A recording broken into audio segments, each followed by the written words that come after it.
Welcome to the deep dive. Sometimes it feels like politics these days is less about solving problems and more about just picking a side. Yeah. Digging in your heels. For sure. And you sent us some fascinating material about the Baha'i faith. Okay. And how they have this whole different take on how to engage with politics. Yeah. Or maybe not engage with politics. That's a really good way to put it, actually. Okay.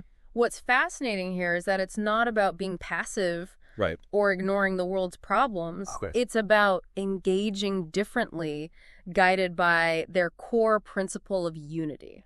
Gotcha. So not just checking out of the system. Right. But finding a new way to play the game. Yeah. Okay, you mentioned unity. Yes. Is that like their secret weapon?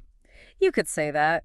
Their teachings emphasize unity so strongly that partisan politics, with its inherent us versus them mentality, Right. is seen as a major obstacle. Makes sense. Yeah. Yeah, it's like, I don't know if you've ever had that experience where you're working on a group project. Oh, yeah, for sure.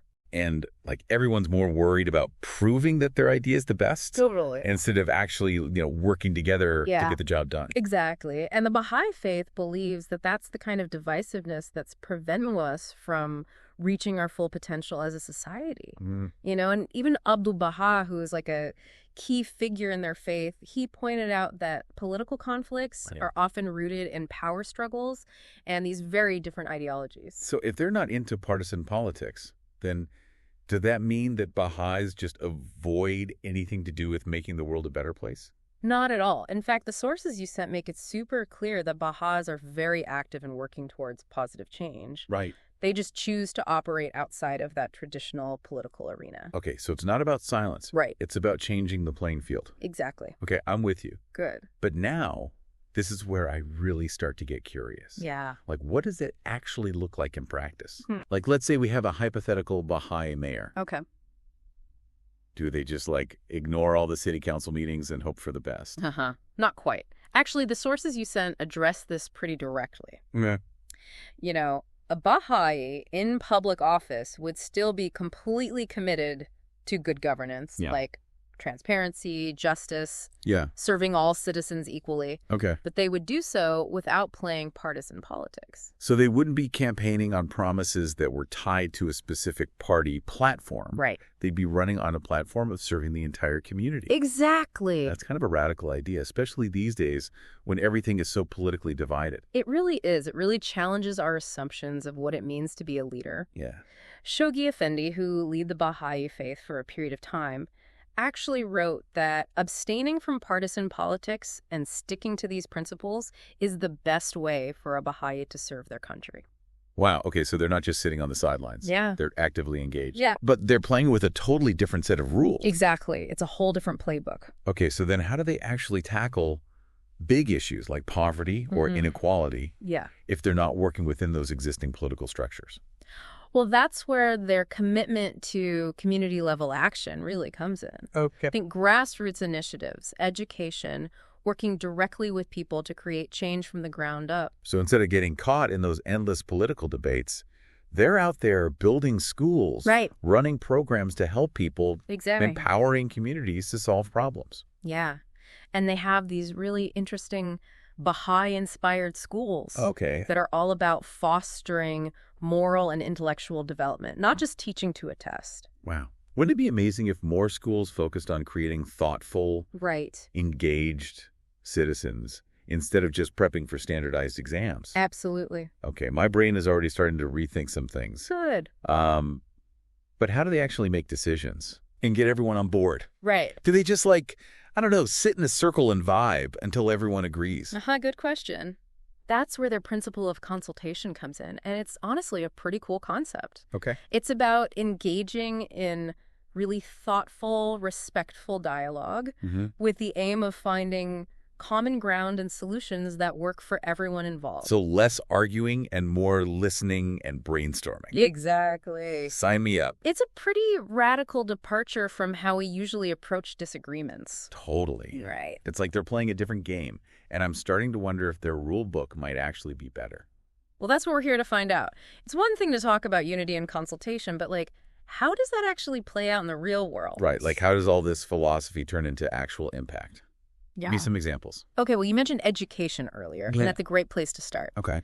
The sources you sent highlight Baha'i-inspired schools that go beyond the usual academics. Yep. They're really focused on developing the whole person. Okay. So moral and spiritual growth alongside intellectual learning. So it's not just about churning out good test takers, but like good humans. Exactly. And they're trying to cultivate a sense of global citizenship and a commitment to service in their students. It's like they're raising a generation of kids who are equipped to build bridges, not walls.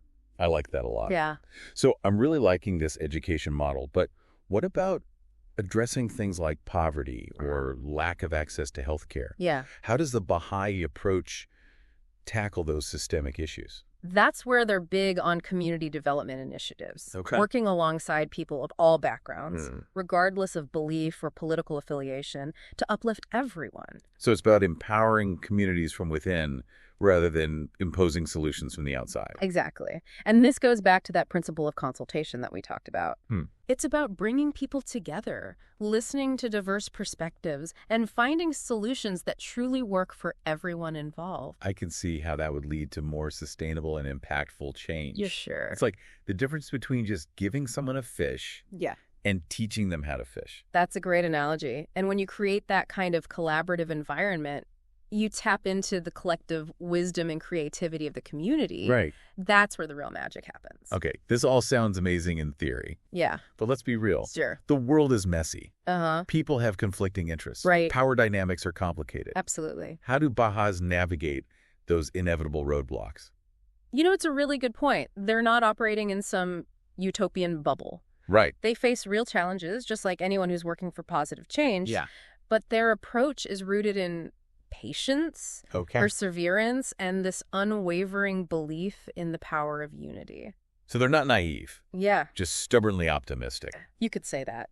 They're committed to this idea of non-adversarial dialogue. Okay. Even when faced with opposition or resistance, they try to maintain respect Right. and find that common ground. Mhm. They believe that even the most seemingly impossible conflicts can be transformed through understanding and collaboration. I admire that commitment. Yeah, But it also sounds incredibly difficult. it can be. It's like they're playing a long game, Yeah, planting these seeds of unity that might take generations to blossom. it's a beautiful way to put it. Yeah. They're not looking for quick fixes or easy wins. Right. They're dedicated to this process of gradual transformation. One heart, one mind, one community at a time. You know, it's easy to get cynical about the state of the world, Yeah, especially when you're constantly bombarded with bad news. totally. But stories like this remind me that there are people out there who are genuinely dedicated to building a better future, Yeah. even if it's a slow and often thankless job. It's truly inspiring, isn't it? It really is. It makes you wonder. What if we all adopted a little bit of that Baha'i spirit? Right? Approached our disagreements with more curiosity and less judgment, Yeah? focused on common ground instead of what divides us. What a world that would be. A world worth striving for, and the Baha'i example shows us that it's not just a pipe dream. Right. It's a possibility that we can start building right now. I love that. Yeah. Okay, so we've talked about education and community development. All right. But what about their approach to social justice and human rights? Yeah. Those are issues that are so often intertwined with politics. Absolutely. And that's where their commitment to nonpartisanship gets really interesting. Okay.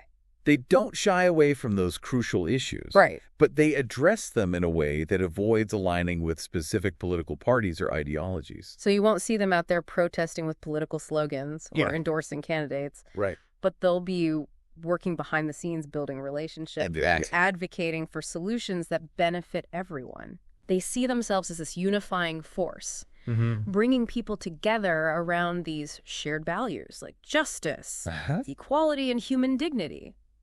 It's like they're operating on a whole different level, Yeah, transcending the partisan battles right. and focusing on the things that actually unite us as human beings. And that's where their real power lies. Yeah? By refusing to get caught in that trap of divisive political rhetoric, Right. they can create a space for real dialogue and collaboration. It's a powerful reminder that there's more than one way to engage with the world and make a difference. Absolutely. And in the final part of our deep dive, we'll explore what this Baha'i approach might look like if we applied it to some of the biggest challenges facing the world today. Ooh, now that's what I call a cliffhanger. Uh-huh. I can't wait to hear more. Okay, we're back and ready to wrap up this deep dive into the Baha'i approach to creating change in the world. Right. We've talked about unity, community action, and this idea of consultation Right. as a way to make decisions and solve problems together. Yeah. But now I want to know, how could all this actually play out in the real world, Sure. especially when it comes to some of the biggest challenges we're facing? Yeah, it's one thing to talk about these principles in a theoretical sense, Right.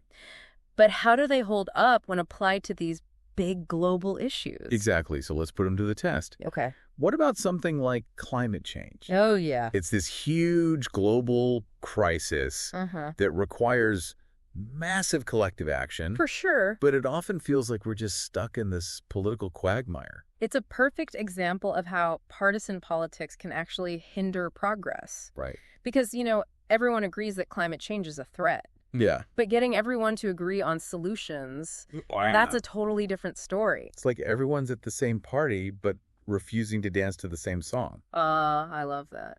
So how would the Baha'i approach tackle this? Well, imagine if instead of getting bogged down in these debates about which political party has the best plan, we focused on finding common ground. And building consensus around solutions that benefit the entire planet. So instead of arguing about carbon taxes versus cap and trade, we're bringing together scientists, policymakers, community leaders, just regular people to brainstorm practical and sustainable solutions together. And this is where that principle of consultation comes in, creating that space for respectful dialogue where everyone feels heard and valued, regardless of their political beliefs or background. It's like everyone finally agrees to put on the same song and just enjoy dancing together. I see you've got a theme going with these party analogies. Maybe. But yes, that shift in perspective can be incredibly powerful. Right. It opens up possibilities that we might not even see when we're stuck in those partisan trenches. Okay, so we tackled climate change. Yeah. What about another hot button issue that's always super political? Okay. Immigration. Oh, yeah, another great example. Like, it's so often framed as this us versus them issue. With people digging in their heels based on ideologies. Right. Rather than approaching it from a place of compassion. Yeah, and the rhetoric around it can get so toxic. Totally. It's like people forget there are actual human beings at the heart of the issue. Absolutely. But imagine applying those Baha'i principles of unity and consultation to this issue. Okay. Instead of viewing immigrants as a threat or a burden, we'd be focusing on their shared humanity and working together to create a system that's both compassionate and effective. So instead of arguing about border walls and deportations, we're focusing on creating a world where everyone has the opportunity to thrive. Exactly. Regardless of where they were born. It's an idea. It might involve, finding creative solutions to address the root causes of migration. Like poverty and conflict. Yeah. While also ensuring that immigrants feel welcomed and supported in their new communities. I really like that this approach takes the focus off of political point scoring and puts it back on actually solving problems in a way that benefits everyone involved. It's about recognizing our interconnectedness and understanding that we all have a stake in creating a just and equitable world. Okay, my mind is officially blown. Good. This whole deep dive has been so eye-opening. It really challenges us to rethink what it means to be engaged citizens and work towards positive change. Totally. Can you make a difference without taking sides? Right. The Baha'i perspective suggests it's not only possible but essential. It's like they've given us a whole new playbook for creating a better future. A better future for everyone. So what do you think out there? Yeah. Could this work in our messy, complicated world? Let us know.